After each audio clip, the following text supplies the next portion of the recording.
आप देख रहे हैं अंतिम यात्रा शुभम तिवारी के साथ। तो चलिए पढ़ते हैं आज की कहानी की ओर। दोस्तों, आज जिस घटना के बारे में मैं बताने जा रहा हूँ वह मीना जी की है, जिन्होंने मुझे इंस्टाग्राम पर मैसेज करके बताया है। तो सबसे पहले मीना जी को तहे दिल से धन्यवाद देता हूँ। मीना जी आज की डेट पर एक छोटी सी IT कंपनी में जॉब करती हैं और उनकी शादी भी हो चुकी है। ये बात है सन 2009 की, जब मीना जी अपना घर छोड़कर जयपुर सिटी जा रही थी। मीना जी राजस्थान के छोटे से गांव की रहने वाली हैं।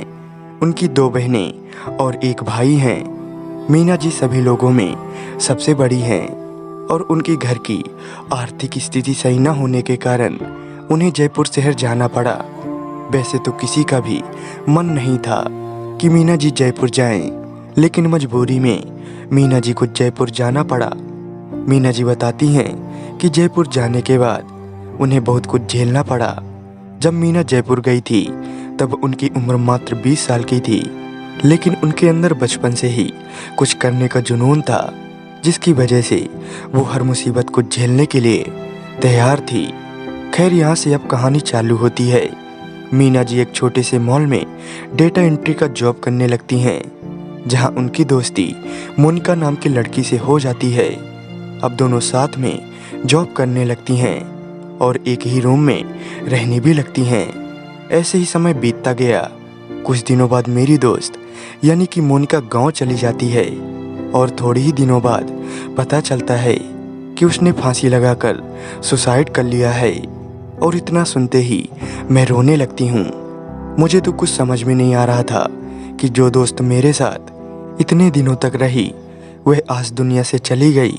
सबसे आश्चर्य की बात तो यह थी कि वह मुझसे सब कुछ शेयर करती थी, लेकिन कुछ दिनों से उसका फ़ोन भी नहीं आ रहा था। यह मेरे लिए बहुत बड़ा झटका था।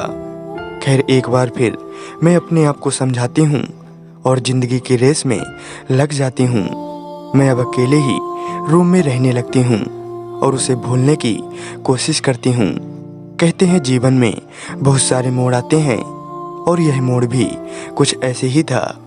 लगभग 1 महीने बाद सब कुछ अच्छा हो जाता है और मैं अपने कामकाज में पुनः लग जाती हूँ। एक दिन की बात है, रोजाना की तरह ही मैं जॉब करके अपने रूम आ रही थी, लेकिन आज सर के कहने पर मुझे मॉल में ज़्यादा देर तक रुकना पड़ा, जिसकी वजह से रात के 9:30 बज चुके थे। मेरा रूम शहर से थोड़ी दूर पर था। फिर मैं जल्दी से एक ऑटो करती हूँ और रूम की तरफ चल देती हूँ। जब मैं अपने रूम के पास पहुँचती हूँ तो रात के 10 बज चुके थे। मेरा रूम दूसरे माले में था और मैं जैसे ही अपने रूम का दरवाज़ा खोलती हूँ और अंदर जाती हूँ तो मुझे कुछ ऐसे लगा कि जैसे कि किसी ने मेरे बालों पर हाथ फेरा हो, और इतना आभास होते ही मैं डर जाती हूँ और जल्दी से रूम की लाइट चालू करती हूँ और चारों तरफ रूम में देखती हूँ तो रूम में कोई भी नहीं था। खैर, फिर मैं बाथरूम में जाकर हाथ मुंह धोती हूँ और भगवान के सामने दीपक जलाती हूँ।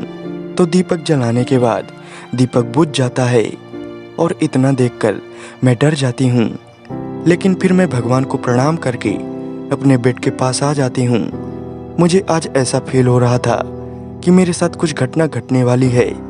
खैर, फिर मैं खाना पीना खाकर आराम करने लग जाती हूँ और अपना मोबाइल चलाने लगती हूँ।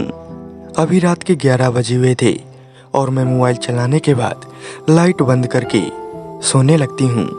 और जैसे ही मुझे नींद आने वाली थी कि मुझे कोई ज़ोर से चिल्लाता है तो मेरी नींद खुल जाती है। मैं अब पसीने में चोर बोर हो चुकी थी। मेरा डर अब बढ़ गया था, लेकिन इतनी रात गई मैं अब कहाँ जाती।